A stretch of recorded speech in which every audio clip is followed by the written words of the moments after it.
Howdy folks, this is Texas Cooking Today, and I have just a really quick little lesson for you. This is what I call a short. It's one of my videos, the tutorials, that's really too short to produce two videos from. So what I want to do today is just give you this quick little lesson. Let's get on in the kitchen and get at it.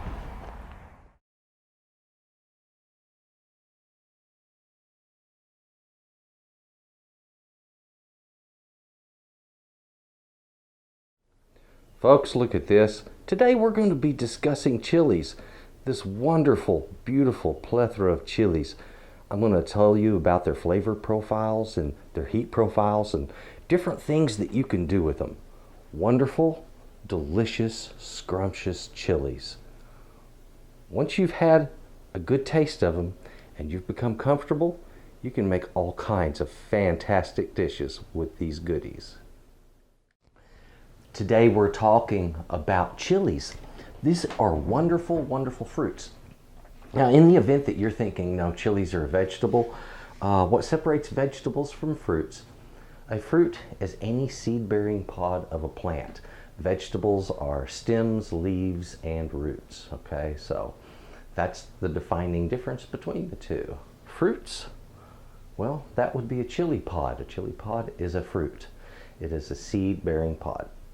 Okay, plain and simple. Not all fruit is sweet, guys, okay? So don't get into that kind of a mindset where you're thinking that way. When it comes to chilies, what about chilies? You know, I've been busy doing my study. I've got my notes, and I'm going to give you a screenshot of the notes here in just a second. Chilies are so versatile, and there are so many of them. And I know that there are a lot of people afraid to use chilies. And I know this because I hear them in my ear all the time, and I'm thinking, these are Texans. And if Texans are telling me, oh, we're afraid of using chilies, or we're afraid to try this, or I'm afraid it'll be too hot, or there's this fear of experimenting or fear of trying. And that's the reason I want to do this show, is kind of lay out which ones are hot, which ones are not, where they are in the scale of what's hot and what's not, and how to compare between those in your own mind so that you'll have some reference point. So I'm going to make it really easy for you to reference point things. We're going to start with the heat of a jalapeno and the heat of a bell pepper. You know the heat of each. Bell pepper has no heat at all, but it has that wonderful chili flavor. Jalapeno has that wonderful chili flavor, but it's hot. Okay, now jalapenos can be anywhere from a couple of thousand Scoville units up to 8,000 Scoville units. So, well, on average about 5. But they can be very hot, okay? When it comes to jalapenos, we know the heat of a jalapeno because we've eaten them, okay? And there have been a lot of Americans that know the heat of a jalapeno, so it gives you a reference point. If that's too hot for you, you know you don't want to eat any chilies that are going to be hotter than that. And of course, if it's not hot enough and you want something a little spicier, there are a lot of other options to try. But when it comes to chilies, in my way of thinking at least, it's not about heat. It's really more about that flavor profile. Each one has its own unique flavor. And while all of them taste like chilies, they don't taste like each other, okay? So chilies give you this broad variety of flavors that can be used in so many different ways. Now let me start with this one back here. This is a big, beautiful, bright red, ripe bell pepper. Okay, Scoville units, 0. Wonderful. You can use these for stuffing, okay? They are thick. You can slice them up, put them in salads. You can put them in all kinds of dishes. And yes, the skin will scorch off of them every bit as easy as it does the poblano chilies or anything else. So if you want to get those skins out of your food, go ahead and scorch that chili before you go to slicing it. And that way you can wash off the skin and you have a wonderful meat to work with. Other chilies, big, meaty, robust chilies. Here we go, right here. Poblano, one of my favorites. Now the poblano's got some heat to it. It's, I want to get my notes here, and that way I don't quote the wrong thing. I want to make sure that I get this information out right. But your poblanos are anywhere from 500 to 2,000 Scoville units. Now these guys are really neat chilies. They can be, this is a medium sized one. This was a little larger. Here is a very large, robust one. These things can be big, okay? And when you put it up next to, let's say, something like a bell pepper, you start realizing just how big. They're very thick and meaty. This weighs as much as this does, all right? There are a lot of neat chilies for stuffing. So what I need to do is give you kind of a close-up of each and every one of these, and we're going to discuss them. I have two different kinds of chilies sitting out here. I've got a bunch of chilies like this. These are dried chilies, all right? This one's called a pasilla. And I have a bunch of fresh chilies out here, like this right here. Believe it or not, this and that other chili I just showed you, the brown, long, thin one, that one that's called a pasilla is actually this chili, which is a chilaca. The chilaca chili, once you've dried it, it changes names. It becomes a pasilla. I've seen the word pasilla used so many times when it comes to chilies, and it's the most misused word of all of the words when it comes to chilies. So if it doesn't look like that, like long, really dark, almost black in color, if it's not like this, guys, it's not a pasilla, all right? If you get a chili that looks like this and they're calling it a pasilla, that's an ancho, all right? Don't let them fool you. If they label this pasilla, this is not pasilla, it's poblano. Okay, so lots of different kinds of chilies, and they change names, and often the names get confused. They get confused by supermarket managers, by supermarket produce companies, by the companies that are supposed to be selling them and representing the product. They get mislabeled. So that's one of the things I wanted to clear up for you here today. This mislabeling of chilies, and the fact that sometimes a chili known by one name is actually just another chili that you already knew about. Okay, so there's a couple of different ones there. Now just a little bit ago I told you I'd give you a screenshot of my notes, and that's this right here. And that way, if I accidentally misspeak something, well, at least you have it written down the right way. So take your screenshot. When it comes to these chilies, so many different variations that we have here and different flavor profiles like I mentioned. The flavor of this right here versus the flavor of this, they're two completely different things, even though they're the same chili. This one here has a very smoky, woody kind of flavor to it, and it makes sauces really neat. It adds a lot to a sauce, but if you use too much of them, it's overwhelming in a sauce. This chili is not so good for stuffing, but when it comes to cooking other foods, like putting it in stews or soups or braising, I love to put this down when I'm braising meat. I put this down in the pot with that meat, slice them open, and it tastes so good. I'm looking forward to doing some tamales with meat that was cooked with these chilies right here. Other chilies, poblano, like I mentioned to you, a nice chili, it's about 500 to 2,000 Scoville units. All right, this right here, this stuff we call paprika. It's a wonderful, wonderful chili, and it's not something that is that hot. It's about 50 to 200 Scoville units. All right, so it's a really mild chili. It's right there with this guy, which is the banana. And that banana chili, those are 0 to 500 Scoville units. So it's a really, really mild chili. The others, this guy here, it's this, all right? Ancho poblano. When you dry a poblano, you get an ancho. And that ancho, that's 500 to 2,000 Scoville units. Fantastic, delicious chilies. I just love these things. Right here, this little guy, this is called the California chili. Now the California chili, believe it or not, is the same chili as this big old guy. This is just a different hybrid of the same chili. This is the Hatch chili. They dry it, it's a New Mexico chili. So the difference here is that they're both, believe it or not, Anaheim chilies. This is a different variation of the Anaheim. It's called a hatch. All right, this is Anaheim chili. It's dried. It's California chili when it's dried. There's your difference there. And so you'll know the heat profile on those. It's 500 to 2,500 Scoville units, whether it's this one or if it's the New Mexico chili, all right?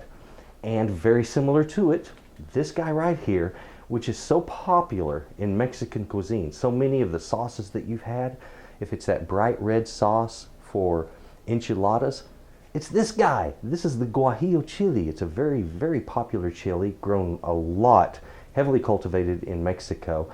And they are sold just by huge bagfuls here in Texas. Now that Guajillo chili, that's 2,500 to 5,000 Scoville units. So it's a little bit more spicy, okay? The ancho, you know, because I already told you the poblano, but that ancho 500 to 2,000. Cayenne sitting right here. Now cayenne, folks, for a spice, for an addition to your food, this stuff is going to, it's going to have a tendency to burn your mouth just a little bit, okay? The cayenne, it's 30,000 to 50,000 Scoville units. So be careful when you use your cayenne because it will spice up your food more than you expect. Back here I have some red pepper. Now this is crushed red pepper, and you see this sold in a lot of stores. These can be any number of these different dried chilies. Often it is the arbol chili, but not always. Now over here I have some arbol, and that's this bright red skinny little thing. Believe it or not, this is a big arbol. Most of these are smaller. See here, the different size? Most of them are the smaller size there. There's a big one to go with it. Arbol chilies are really spicy. They are 15,000 to 30,000 Scoville units. So if you want something really that's going to perk up a dish, that's one of those things that'll do it. And it may look very similar to what you've seen in certain Asian cuisine when they really spice it up and you see a chili that looks just like this. It could either be this or the Japan pepper, which looks identical to this when it's dried. Japan peppers are generally a little bit shorter. Right next to it here, this is a Pequin. Pequins, these are devilishly hot little guys, okay? They make very good sauces, okay? And I'm going to use this to make a very hot chili paste with garlic. And it's going to be a really neat one, but it's something that I'll add to other foods as a spice or condiment to liven things up. Now the Pequin chilies, those are going to be 30,000 to 60,000 Scoville units. So you've got a chili there that's going to just be very, very hot. This, the Chilaca chili that we mentioned earlier, our Chilaca, that's 2,500 to 5,000 Scoville units. Same way for this, your Pasilla, all right, because it's your companion chili. Right here we have what everybody knows, everybody recognizes that. That's the jalapeno. Jalapeno, a very, very popular chili. You can stuff them, you can chop them up and add them to all kinds of dishes, and they are totally delicious. Those jalapenos, the Scoville rating on that is 2,500 to 8,000 Scoville units. So these have a really broad range. You can get a mild one or you can get one that's just piping hot. And if you've had plenty of jalapenos, you know exactly what I mean. There's a broad range on the heat. This right back here is what's called a chipotle. Now let's clear up a myth in the chili pepper world. There's no such thing as a chipotle pepper plant, ladies and gentlemen. Chipotles are this guy right here. It's a jalapeno. If you take a jalapeno and you smoke it over, smoke it over fire and then dry it, you get this little guy right here, which is the reason it looks so much different from the other chilies. It was smoked before it was dried. It has that beautiful smell to it, and this is what the famous sauce is all about. That chili right there. Once it's rehydrated and milled with certain other chilies, it tastes so good. So your heat profile on these, you already know them. That's going to be 2,500 to 8,000 Scoville units. Then we move up into other chilies that are going to be a little bit hotter.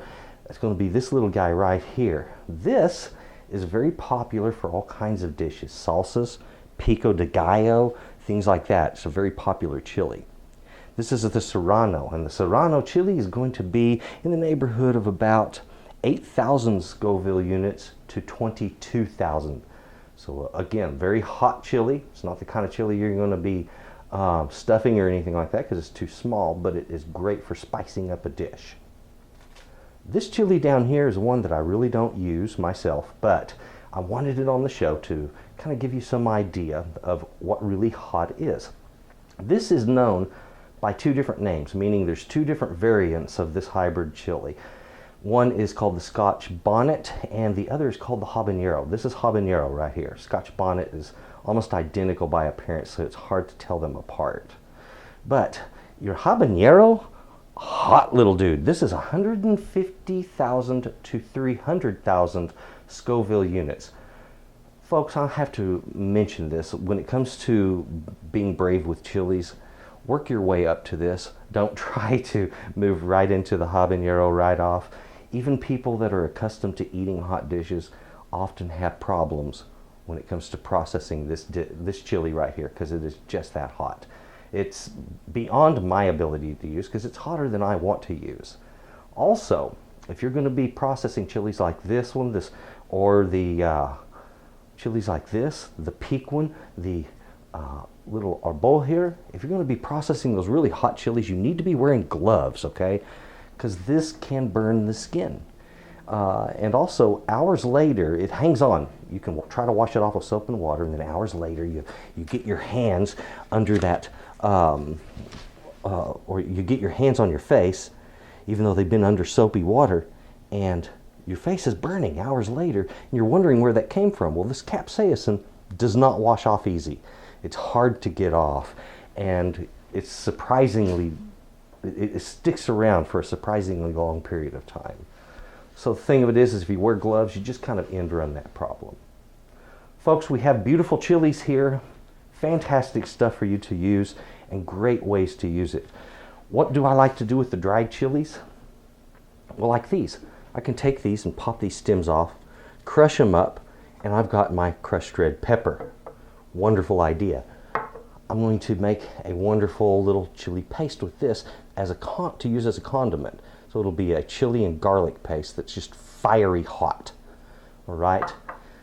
These others, I'm going to be using some of these in some enchiladas soon. Well, not enchiladas, excuse me, some tamales. So I'll be making tamales soon, and some of my dried chilies will be used there. I'm going to be stuffing these. All right. Wonderful stuffed chilies. I love poblanos when they're filled with cheese and meat and then battered and deep fried. It's decadent. These, well, I could stuff them, but guess what? I'm going to slice these up today with a couple of these and some of the other chilies I have here, and I'm going to make a wonderful chili soup. All kinds of wonderful chilies all in the same soup. Beautiful colors, beautiful flavors. Folks, what you do with your chilies is up to you. How you process them is up to you. But there's neat things that can be done. If you want ancho paste, you take a bunch of anchos, you soak them out, mill them through a food mill, and you have a paste that is then usable in other products. And that's something I want to show you, is beautiful chili paste. It's a wonderful thing to use and a great way to spice up other foods, soups, stews, all kinds of things that really benefit from the paste that's made from your dried chilies. You know, the smells, oh, that chipotle, that woody chili smell. The smell of chili and smoke together is just, it's just decadent. These, like guajillo chili. Oh, you know, the neat thing about the guajillo chili is it produces a sauce that's just fruity and absolutely delicious. Dry chili, fresh chili. Folks, I need to mention this, and this is so very important. Dehydrated chilies are not the same thing as dried chilies. If I take this chili and cut him up, or just leave him whole, stick him in a food dehydrator and dehydrate it, you don't get anything like this, okay? A dehydrated chili is a chili that's had the water removed from it and left in its state that it was in when the dehydrating began. A dried chili is a chili that went from this stage, being thin, plump, little green thing, to being this stage, dried, different color, okay? So this started green, it turned red, all right, in the drying process. It was hung up and allowed to dry for weeks. The actual process takes anywhere from 4 to 8 weeks to dry chilies, depending on the chili that you're drying. And size doesn't always come into play when it's something like that. Some of these small chilies take a little more time to dry only because they are oilier. Those that are higher in capsaicin, like the habanero, believe it or not, it takes it quite some time to get there. Other things like an Anaheim chili will dry much quicker than a habanero, even though the size is so much larger. So it's kind of surprising. It's just how thick the wall is and how much oil is in that chili. So, not dehydrated, dried. Dried takes time. Chili changes, it matures, the flavor changes, the way it responds to moisture and things like that, that changes also. So it is not the same thing as a dehydrated. Don't confuse the two. If you want to make some different chili pastes, that's not a difficult thing to do. It's a matter of soaking the chilies and then running them through a food mill, and there's your chili paste. You need to use the fine sieve on that food mill. If you want to make a chili powder, you take that same chili paste that you made, spread it onto a flat sheet, put it in a food dehydrator, and let it dehydrate until it becomes fully dried. Then you can grind that into your powder, and you have your whichever kind of chili you'd processed chili powder. And there's how you make that good stuff. Folks, really neat chilies, delicious. I hope you enjoy them. They are really good. Well, there it was, folks. Wasn't that easy? It was a simple lesson today and a quick lesson. Thank you very much for watching Texas Cooking Today. It's a pleasure to do these videos for you. Folks, if you would, please click the subscribe button, the like if you like the video, and please, if you have anything to say, if you've got a request, if you have a comment, if you have some ideas to share, please put those in the comment section. I do appreciate that very much. Please share my videos, check out my channel, and folks, also please have a good day, okay? Bye-bye.